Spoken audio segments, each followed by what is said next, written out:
See what happens. It says we're live.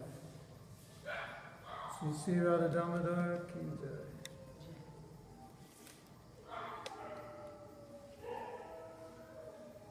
So far so good.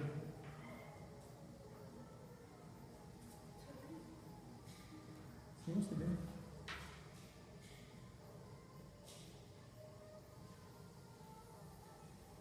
Lighting's not so great.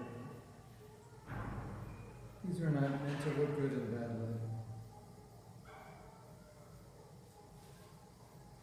But they look good outside, good enough.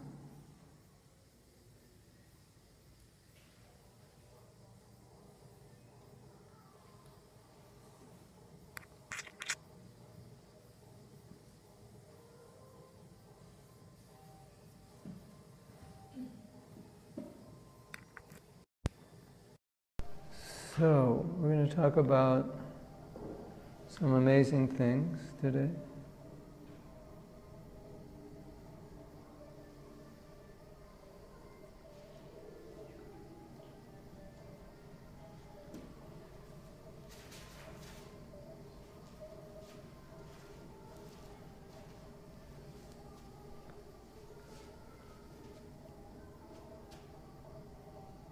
Hold on a second. Thank you. Om Jnanatimidandasya Jnananjana Shalakaya Chakshuru Militam Jena Tasmai Sri Gurave Namaha Sri Chaitanya Manobhishtam Stapitam Jena Bhutale Swayam Rupa Gadamayam Tarati Shapadantikam Om Vishnu Padaya Krishna Prastaya Bhutale Srimate Bhakti Vedanta Swaminiti Namane Namaste Saraswati Deve Gauravani Pracharine Nirvisesa Shunyavari Paschatyasatarine Panchakalpatarubhyascha Kripa Sindhubhyevacha Patitanam Pavanebhyo Vaishnavebhyo Namo Namaha Mukam Karoti Vachalam Pangurangayate Girim Akripa Tamaham Vande Sri Guru Dinatarinam Sri Krishna Chaitanya Prabhu Nityananda Shri Advaita Gadadhara Sri Vasari Gaur Bhakta Vrinda Hare Krishna Krishna Krishna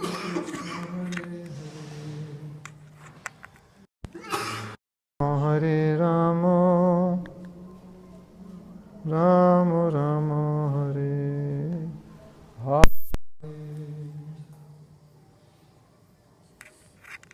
So, the last class we were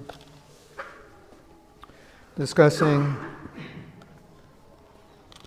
the juxtaposition between the effort a devotee makes and Krishna giving in, giving his mercy, or Krishna agreeing to be controlled. In this case, he had to agree to be tied up, and until he agreed, it wasn't going to happen. When it proves, nobody can tie up God, even if you have all the ropes in the world. They'll still be too short. Who can tie up God? Who's qualified to tie up God? Only Jashoda and Radharani. Maybe his friends sometimes, I don't know. He can tie up deities? What, you can tie up your deities? Yeah. Yeah. We have deities in America. Radha Damodar. They were called Radha Damodar because they traveled on a bus and they were tied up.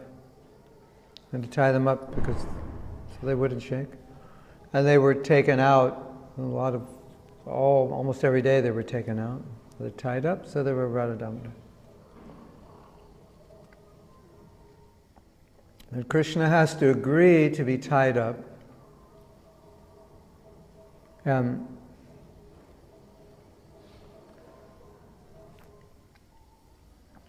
This story shows there's no material means to tie Krishna up.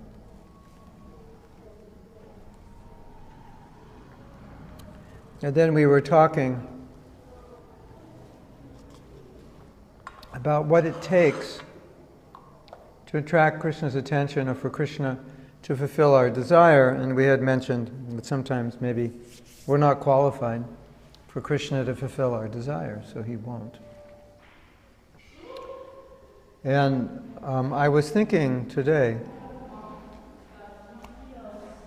this conversation we were having was evolving around how sometimes difficult it seems to get Krishna's mercy. And sometimes it appears we're trying really hard, and maybe our desires aren't being fulfilled, or we're not advancing as much as we'd like to, or we just feel like we're not getting the mercy that we think we deserve. Right? Does that make sense? I'm going to move some things because we want to have a beautiful background. The background here looks like a big, it will look like people like a big trash can. Is this actually a vase for flowers? What is it? Does anybody know?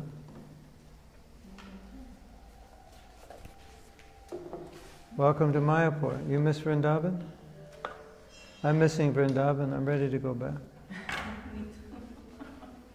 Vrindavan's powerful. Okay. So I was thinking today,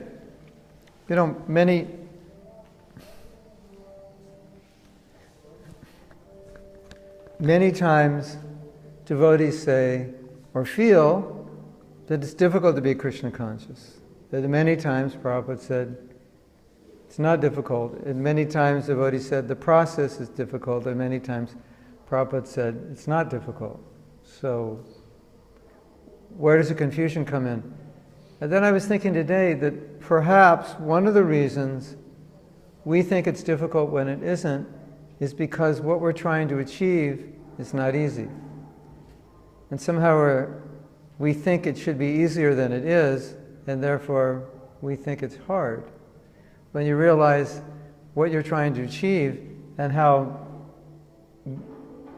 it's such a high thing and it's so rarely achieved, then you realize it's not that it's hard, it's just that the goal is very high. That's all. So once you realize that what you want to achieve is very high, then you can kind of put in perspective the effort that's required.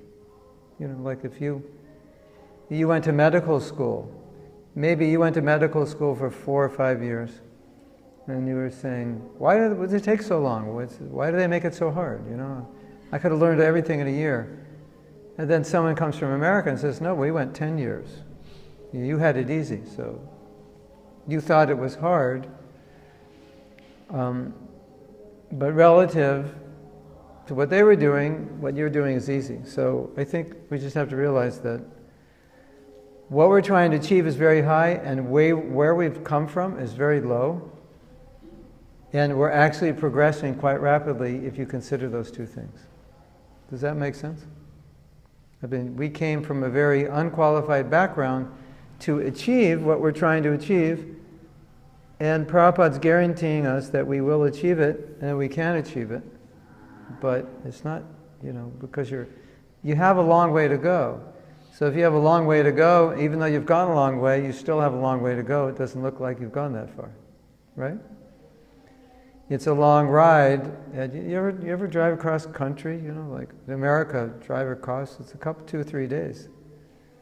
So, you know, it's like a long time to drive. And you don't think you're getting very far because you have so long to go. But if you look how far you've gone from your original point, you've gone far. It's just, you're so far away from your destination. You're thinking, oh, it's so long. So that's one consideration. We're going to read and discuss some very interesting things. Continuing the discussion from last week, we're going to talk a little more about the significance of Krishna being bound and some of the details of what was going on in Krishna's mind and Mother Yasoda's mind, and what it actually means to bind Krishna. It's deeper than it appears on the surface. You know, sometimes we have to realize that everything that happens in relation to Krishna, everything that moves Krishna, is moved by love. Just like Krishna doesn't have a material body, so that means he's never hungry. Right? We have material bodies, which means every 4 or 6 hours we're hungry. It's kind of a botheration, isn't it? It's just like, you could be doing something and you have to stop in the middle of the day and you have to eat. And 6 hours later you have to stop again and eat. Then 6 hours later, when it's time to go to bed, you have to think, should I eat or should I go to bed because I'm hungry now? And of course, at night we get tired, so everything has to stop. It's kind of inconvenient. So, and then we see in Krishna's Leelas that he's doing the same thing. He's eating and he's sleeping. And he doesn't have to. And so, why would he get tired and why would he get hungry? So, Mother Yasoda cooks for him, or Radharani cooks for him, and it's so saturated with love that the love makes him want to eat it. Otherwise, he doesn't have to eat, or why would he want to eat? Right?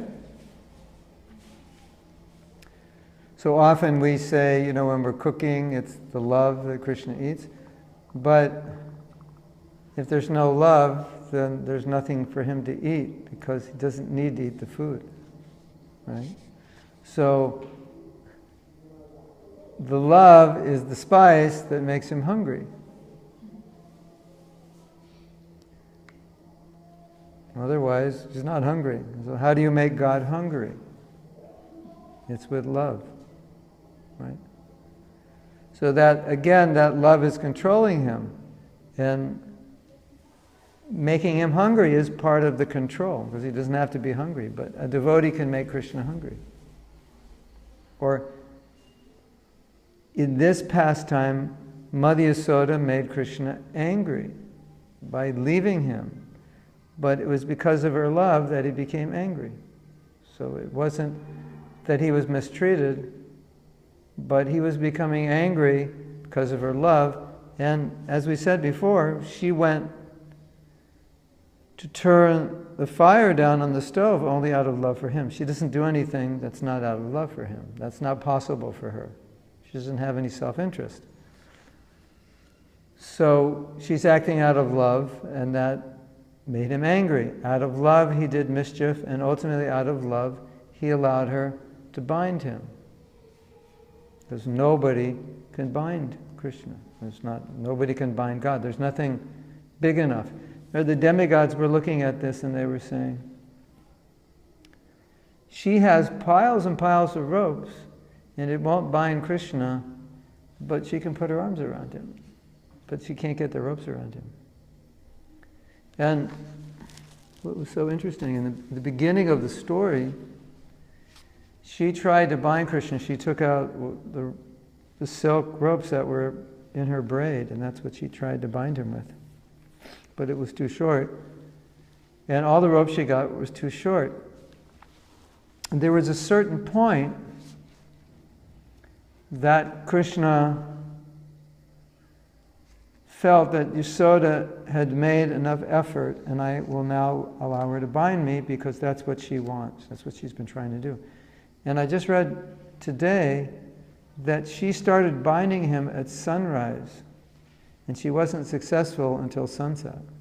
So whatever that was, 12 hours, 9, 10 hours. The whole day she was trying to bind him. And so, in the end, then, there was a certain point where Krishna was conquered and he said, okay. Right? And then you know what happened? That original silken rope from her hair that she tried to bind him with, at that point, that's what bound him. The original rope that would bind him, that he would make too short, when he agreed to be bound, then it was okay. Then now it could happen. And the point was that until he agreed to be bound, there was no material way to bind him. So there's no amount of rope that would be able to bind him. He would make sure, by his energy, he would make sure. This is interesting, because the pastimes are controlled by different energies, right? And the energies are working on Krishna as well as on his devotees. And they're being directed by Krishna, but they're also working on him. So there was an energy working where Krishna's saying, no, she's not going to bind me. I'm not going to let her. And that energy worked for the entire day. Then at a certain point, when he saw how much effort she made, and he said, okay, at that point the energies changed, and then that initial rope was long enough to tie her at that point.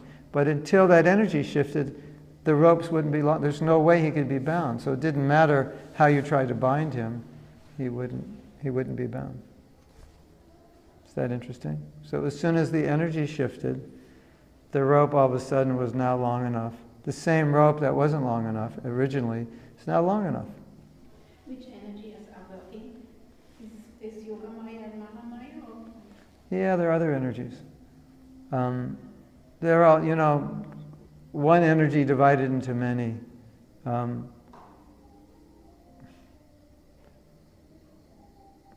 Yeah.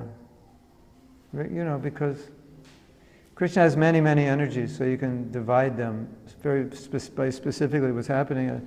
There's one energy was called Bhakti Parishrama, and Bhakti Parishrama means the endeavor of the devotee. So that was one energy was working, was her endeavor, and one energy was working that he wasn't submitting to her endeavor. And then the energy shifted and he submitted to her and her endeavor, and then all of a sudden the ropes could work. And it was at a point when he had a shift. He said, okay. He wasn't going to let her tie him up. He was angry, he was afraid, and then at a certain point he became compassionate. He said, she's trying so hard, the energy shifted and now she could tie him up. It's like mystical, right? Isn't that interesting? Yes? Find it interesting? You understand?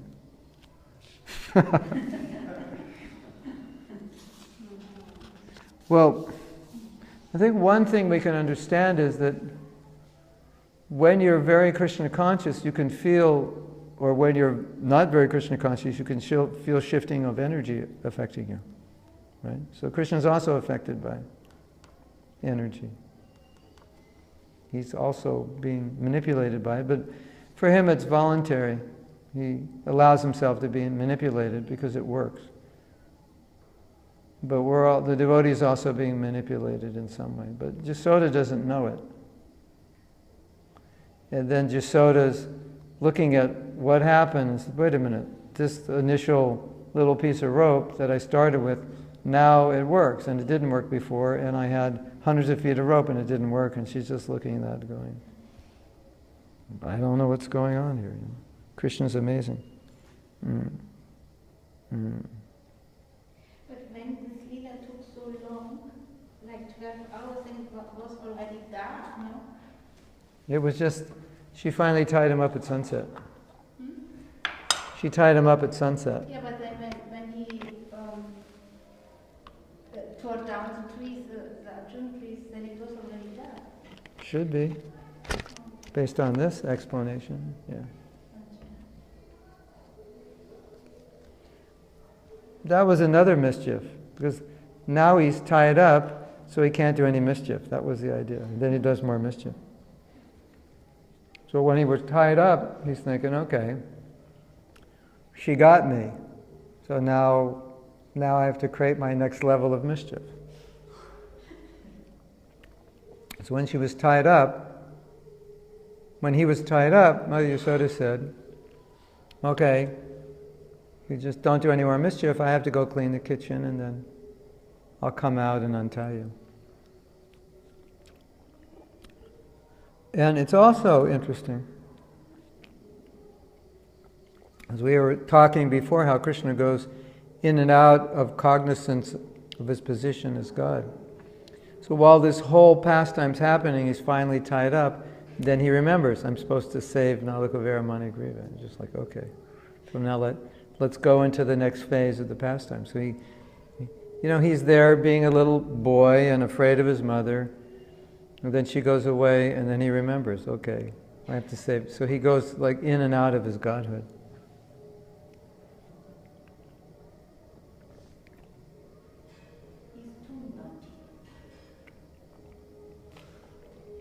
He'll be whatever you want him to be.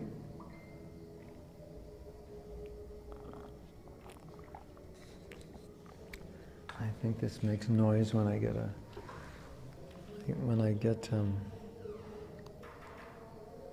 yeah. I have to open up the messenger, otherwise it's going to keep beeping.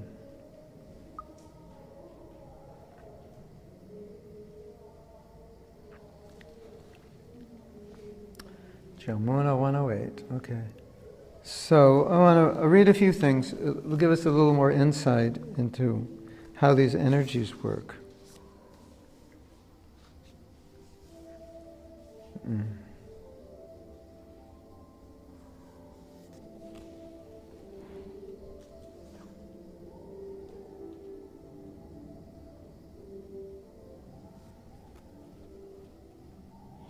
So now, again, well, I don't know if again in this pastime, Yasoda had a little glimpse of Krishna as the Supreme Lord.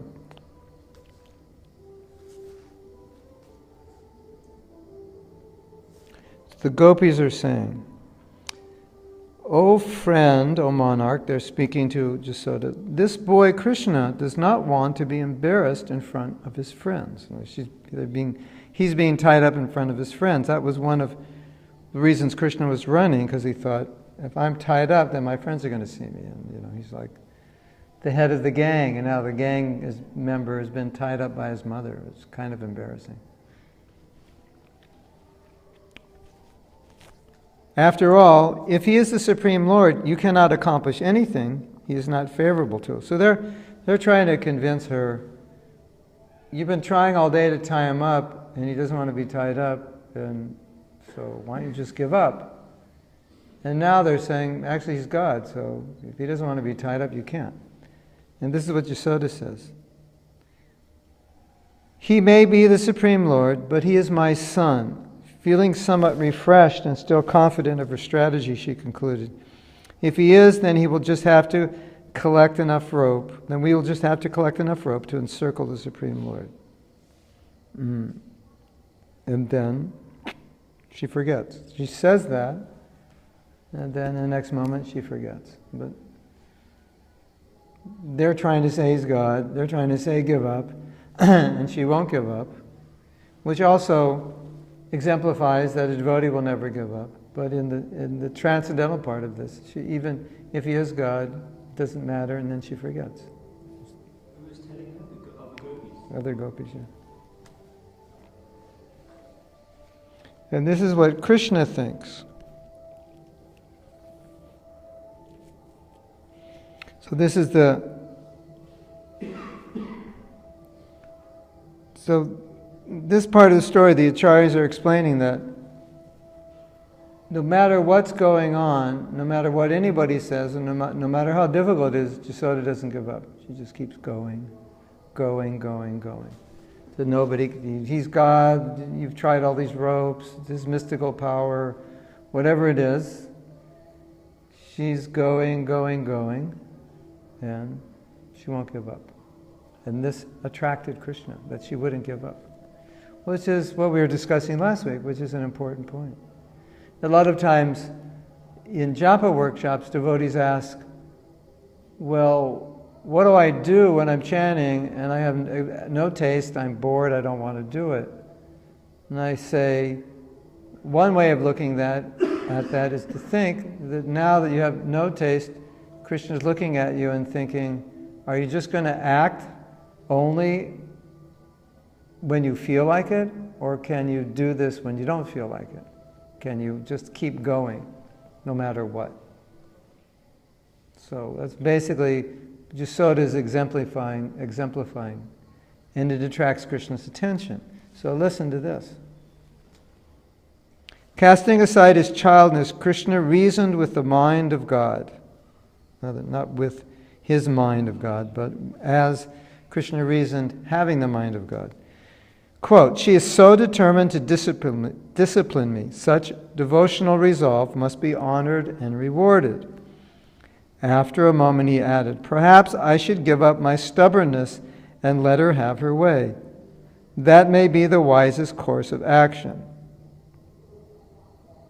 So he's starting to give in. Now this is what happens. Gradually the lotus of Krishna's heart opened, and as it did, compassion for his mother's hard labor diffused throughout his being. Taking heed of Mother Yasoda's hard labor, the mercy potency, Kripa Shakti, so here's a potency. The mercy potency, Kripa Shakti, made known its influence in him, an influence that would quickly dispel the Vibhuti Shakti. Vibhuti means his power. So the Vibhuti Shakti was what was preventing her from being able to tie him. As long as that Shakti was there, she didn't want to be tied and she couldn't tie. But that now is transforming into the Kripa Shakti. So his heart has given in to her effort, and now that whole block has shifted, and now it's mercy. So now the mercy energy starts to conduct the Lila. Isn't that interesting? Because in the spiritual world, even in the material world, from the demigods, Shaktis are persons. They're personified, so they're not impersonal. This is what Krishna says. When I am inspired by the excessive labor of my devotee, bhakti parishrama, so that's, parishrama means hard labor, bhakta, parishrama, the hard labor of my devotee, then compassion arises within me. The combination of these two, their effort and my mercy, alone can purchase me, nothing else. And we had talked about this last week. Eager to convey this truth to his mother, from within her heart, Krishna revealed the significance of the two missing fingers. In this way, Jasoda Devi realized the import of this elusive gap and the absolute identity of her son. Momentarily, she understood that Krishna was the Supreme Personality of Godhead. And for a moment she marveled, but only for a moment.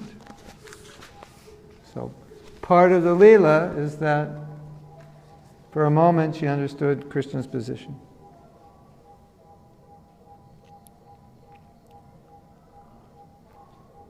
How did she understand it? Why did she understand that he was God?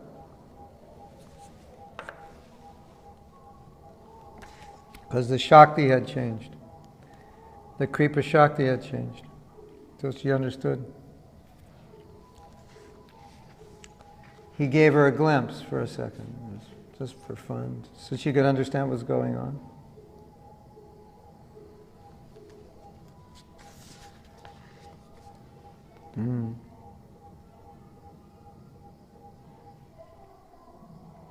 As quickly as knowledge of her divinity, of his divinity, arose in her heart, that quickly it submerged in the ocean of maternal love.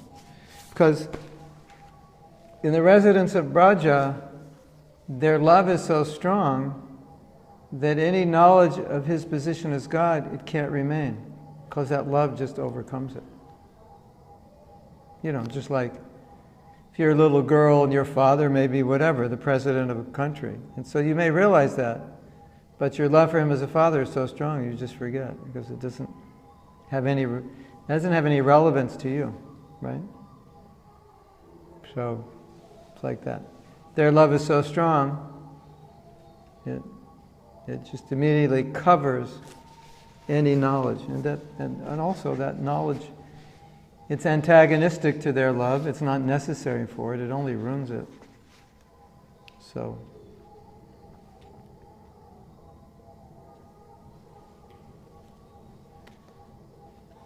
Krishna was awed. My divinity is of no significance to her.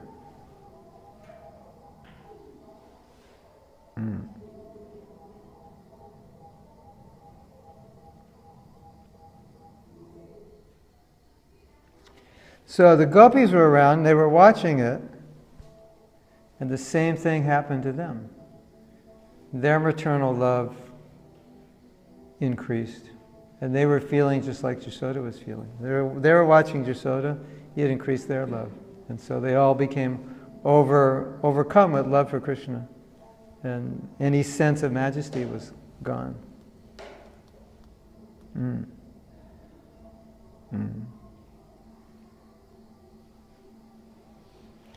Now, this is how the mercy potency works.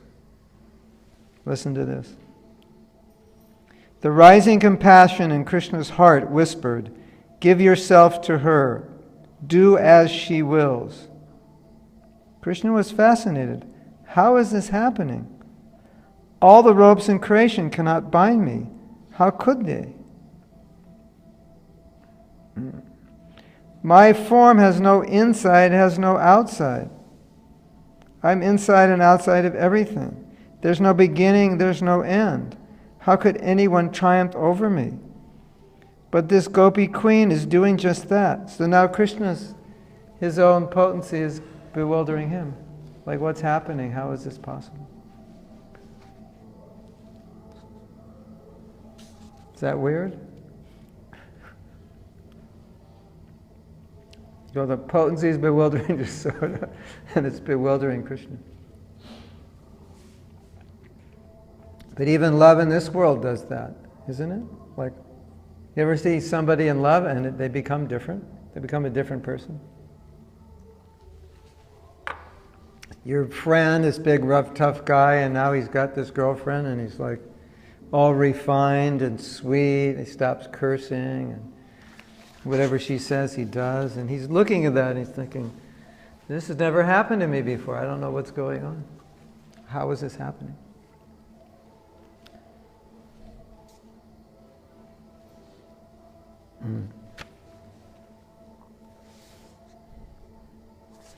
Okay.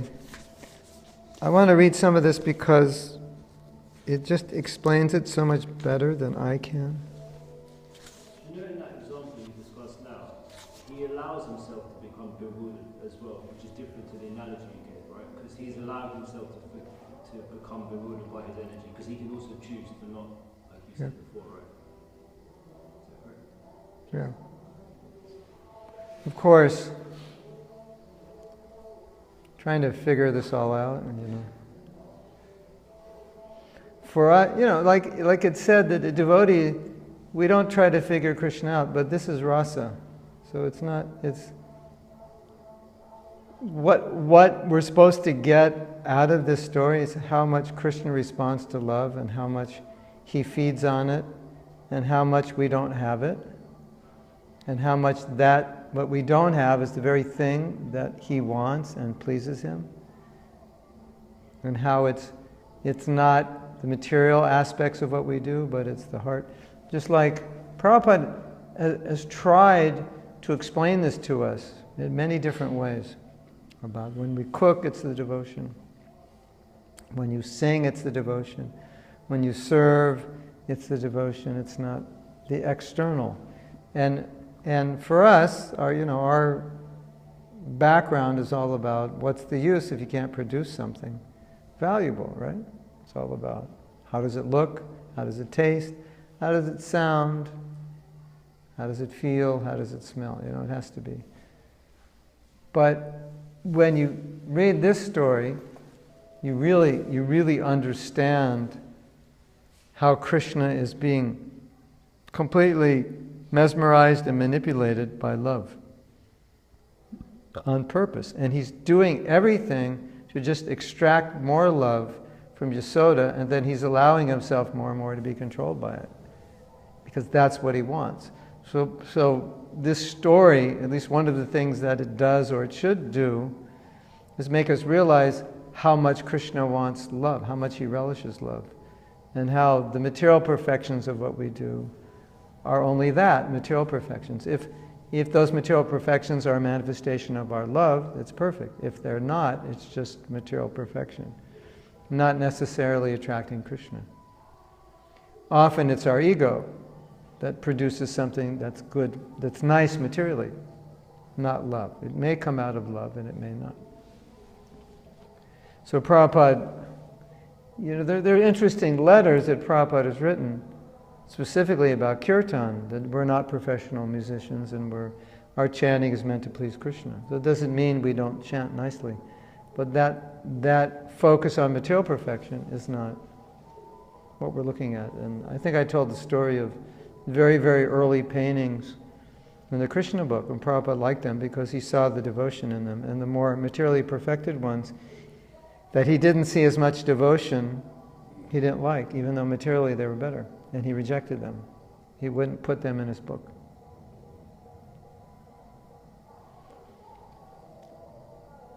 I think it comes through most clearly in cooking, because cooking is all about the consciousness, the cleanliness, the devotion, right? It's so obviously about that.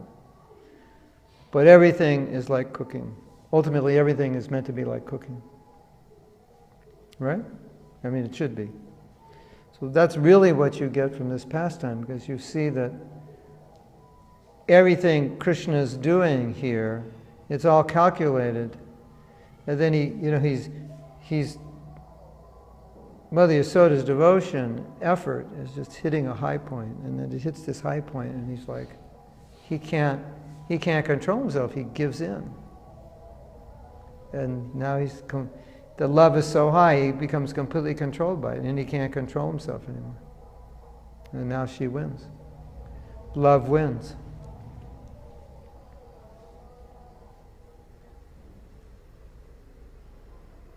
And all the energy that we put in to our mental, emotional, physical, that isn't about love, is wasted energy. Because it doesn't do anything to attract Krishna. All the thinking about, will this make me happy? Will that make me happy? It's supposed to be, will this make Krishna happy? Right? So if you go deeply into the story, that becomes clear. That's what it means to be a lover of Krishna. Your whole physical, emotional, mental, intellectual energy, it's only focused on what will make Krishna happy. That's it. There's nothing else. That's what love is. So anyway, we're getting a glimpse of prema. Well, more than a glimpse. What's that? Somebody getting married? What is it? Where's it coming from? Shilangi?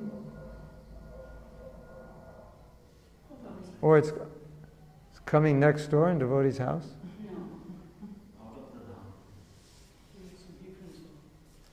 It's a different song.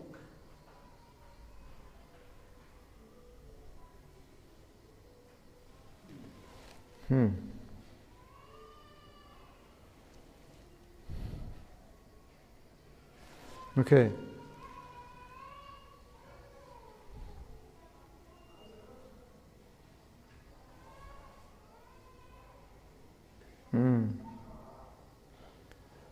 Krishna was fascinated. How is this happening? All the ropes in creation cannot bind me. How could they? So he's describing how it's amazing. He's everything and he is bound. Impelled by his Kripa Shakti, the all-powerful Lord had decided to allow Mother Yasoda to bind him. The tide had turned in the battle of wills. Krishna now gives in. He was fighting it all, Vibhuti Shakti. Now he gives in. No longer. She won. Her effort won. So that's what we're trying to do.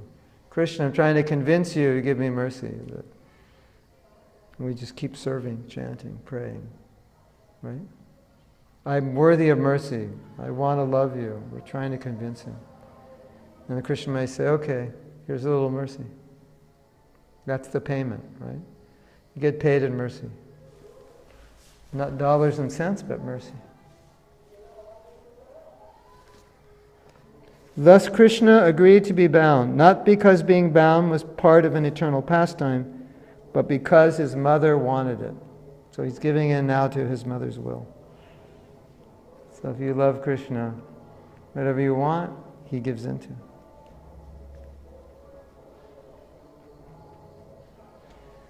Which is so nice, because the only thing you'll want is to love him. And so it's not safe for Krishna to give in to you whatever you want until whatever you want is only to love him. Because if he gives in to whatever you want before you love him, you'll get into trouble. Right?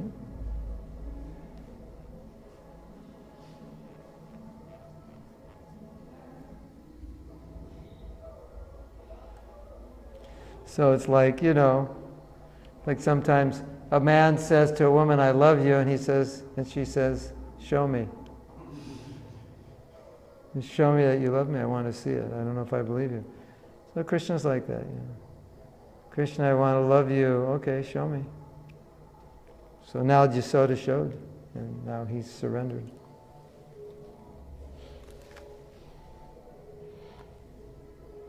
Throughout the morning, Mother Yasoda had maintained her insistence that Krishna was her son and that she would not relinquish the effort to bind him.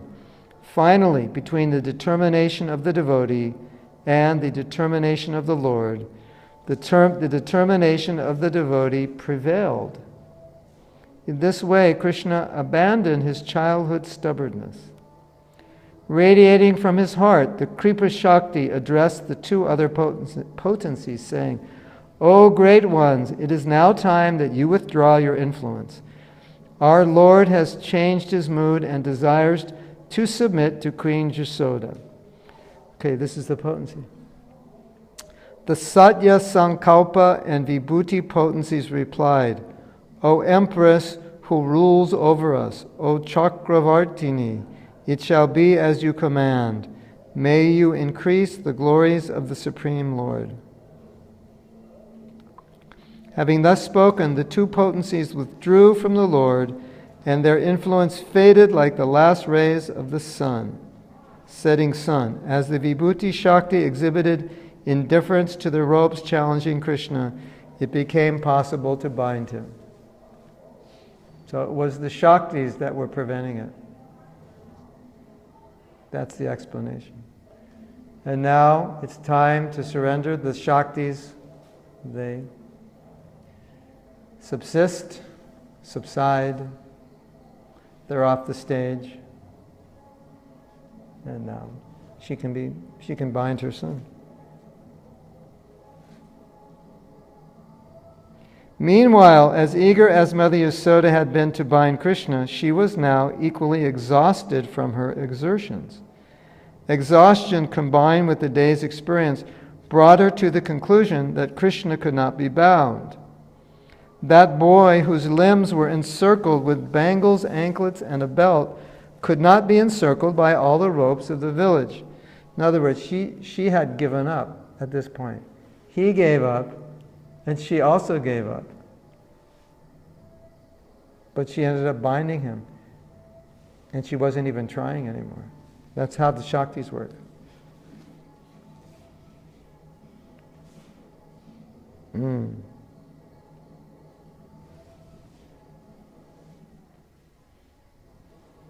The gopis called out, "O queen, you could not bind your son by tying together every rope in the kingdom. He is blessed. As a liberated soul, no material condition, and hence no rope, can ever touch him. Give up the idea of binding him." Mother Yashoda wiped her brow and reflected on what was just said. Give up the idea of binding him. She sighed. So be it. So she gave up. Did you know that? Did any of you know that? That she actually gave up? Because you hear the story that finally she was able to bind him. But she actually quit at this point. But the energies came in, because now the tides had shifted. At that same moment, Krishna decided, I submit. Under ordinary circumstances, Krishna would have remained unbound. But Jasoda had been knotting ropes for hours. Although she had decided to stop by the agency of Yogamaya, her hands continued their momentum. So she tied one more knot, and that was the knot which bound Krishna. So it was kind of like, I give up, but she was so used to tying knots and doing it. Does it mean for us also that we have to give up? If we want something so badly?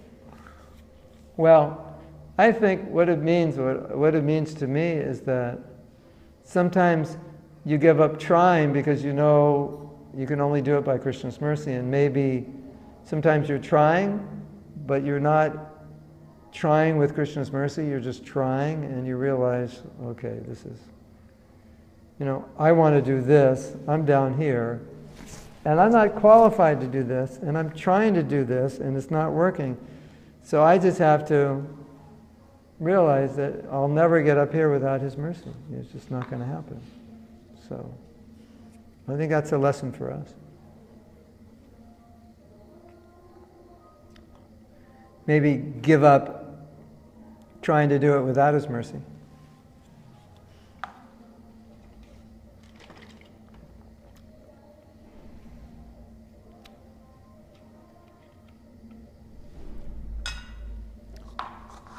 One doctor, Ayurvedic doctor I met in Mauritius, he was from India, and he said,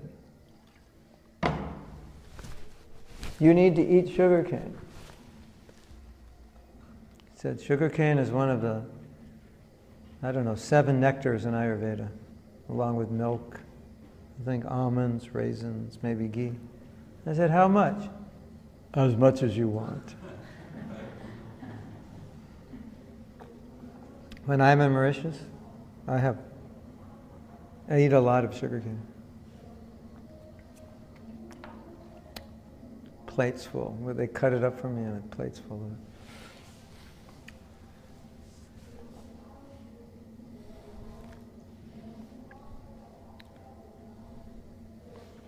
Mother Yashoda had been knotting ropes for hours. Although she had decided to stop by the agency of Yogamaya, her hands continued their momentum. She tied one more knot, and that was the knot which bound Krishna. That was the knot which was no longer 2 fingers short. As soon as Krishna was bound, the 100 lengths of rope miraculously appeared and fell in a carpet around him. Seeing this, Jasoda was bewildered. Looking more closely, she saw that Krishna's belly was now bound with 2 silken cords, the 2 hair ties that she had taken from her braid. Only those cords could contain Krishna. All the other ropes for churning had been of no consequence. Somebody told me something that those ropes were I think Radharani gave those to Jasoda, and those were the ropes that she used that Radharani tied up Krishna with, so only Radharani can tie Krishna. Anyway. Esoteric, right?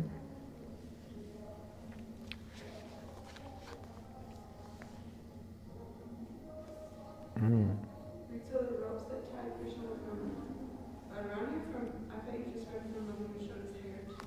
Yeah, someone told me something that I think what they said was, Radharani also had tied up Krishna once.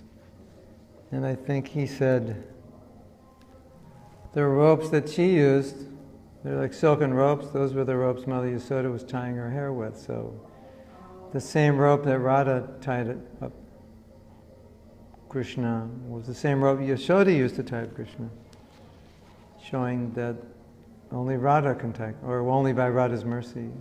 Anyway, it's another layer to the story. Sometimes the stories happen all the different times and there is variety. Yeah, it can happen different ways, yeah. So,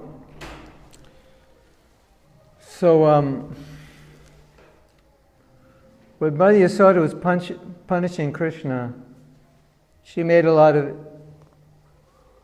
references to Krishna being the friend of the monkeys. And he didn't like that. So you're like a monkey, and you're friends with the monkeys, and you play with monkeys, and she's doing it again now. Now she's got him tied up finally. So 12 hours or 10 hours later, he's tied up, and so now she's talking to him. And this is what she's saying. I hope you will now learn your lesson and follow the saintly conduct of your father instead of the mischief of the monkeys. Another monkey insult. And she made many before. The gopis and their children gradually crowded around Krishna. Some augmented Yasoda's chastisement. Other offered words of consolation. In other words, the elder gopis were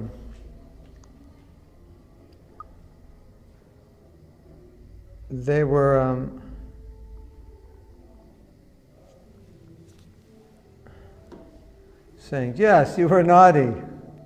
You shouldn't have done that. They were taking the role of mother, and his friends were like, oh, look what they've done to you. This isn't good. Their friends were sympathetic, because everybody was watching it. So he was getting different feedback now. Remembering the turmoil in her home, Yasoda Devi turned to leave, but then stopped to address her son. Seeing that he was dusty, she squatted beside him and cleaned his soft limbs. My dear friend of the monkeys, now that you are bound to this mortar, you will stay where you are until I clean up the chaos that you made. In other words, all the yogurt was all over the ground because he had cracked that churning pot. In the meantime, there will be no play and no toys. When I'm done, then I shall come for you, and we shall go to the Deepavali celebrations. Do you understand? Krishna sheepishly lowered his head, feeling completely humiliated before his friends. He whimpered, yes, mother.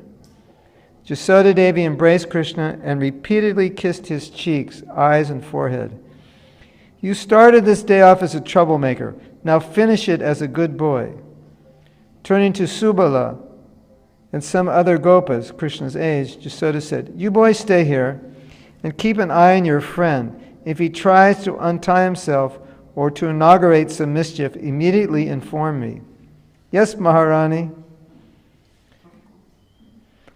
While Yasoda again embraced and kissed her son, the gopis said, O Prince, now that you are bound, Dhamma around the belly, Udara, we shall call you Damodara. He didn't like that, because to him that was like, you're being punished and people are making up names about your punishment.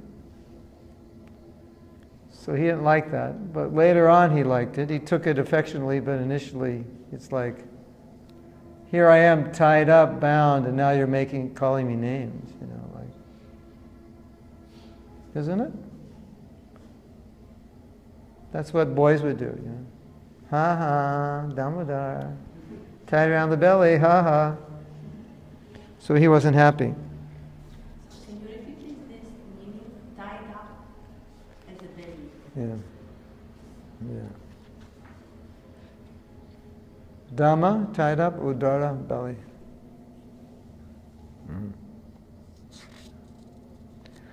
Bound. Bound by the belly, Damodara.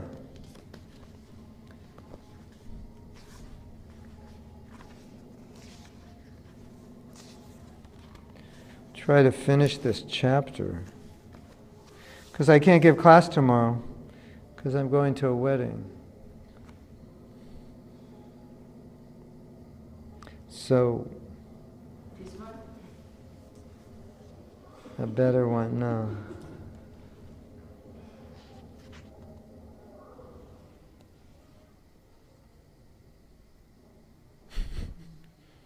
Sound pollution. We're only like halfway through the story. Service to Krishna takes precedence over being with him. So, in other words, Mother Yasoda, she went to take care of the milk. So then it's being said, service to Krishna takes precedence over being with him. The moment Yasoda and her friends left, Krishna cast aside his sad face and false tears. He assumed a composed demeanor and filled the courtyard with moonlight of his smile. Making the best of his predicament, he boasted to his friends, "Just see how I kept my mother at bay." In other words, he kept her all day. It took her all day to... He was like proud, Look, it took her all day to tie me up. The boys answered, "It was a memorable exhibition. Now tied to this mortar, what will you do?" Krishna smiled lovingly at his friends and then looked down to the hill, to the two Arjuna trees worshipped by the Brajabasis. Out loud he said, "Let me think." And to himself he thought, whatever I do, I have to deliver those trees. So now he's ready to go into the next phase of his Lila. More mischief.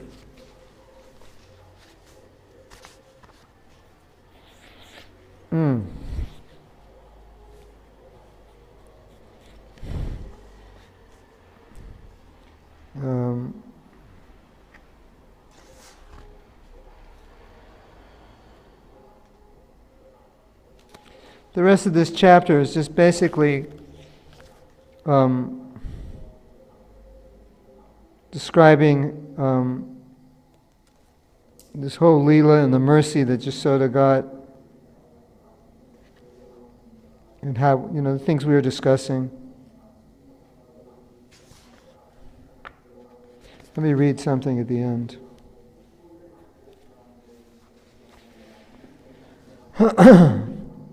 Sandarshata, what we have seen,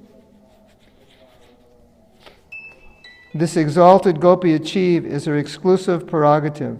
There is no devotion greater than hers. By the Lord's grace, we have seen the upper limit of bhakti and the degree to which it controls him. It ties him up in the way that one would tether a bull to a snake. And Krishna says, Krishna thought, "I have appeared here in Braja to let the world know how I am enslaved by the love of pure devotees. I want everyone to know how devotees' prema awakens in me divine characteristics that bewilder even the most learned scholars. I am the eternal desire tree that fulfills everyone's cravings. But without the comforting touch of my mother, I am incomplete." And this is like, this contradiction that Krishna is Atmarama, self-satisfied, but he's incomplete without the love of his devotees. It's the paradox, So really what it is, from the position of God, Vishnu, he's complete, self-satisfied. But from the position of Krishna and Rasa, he's always hankering for love.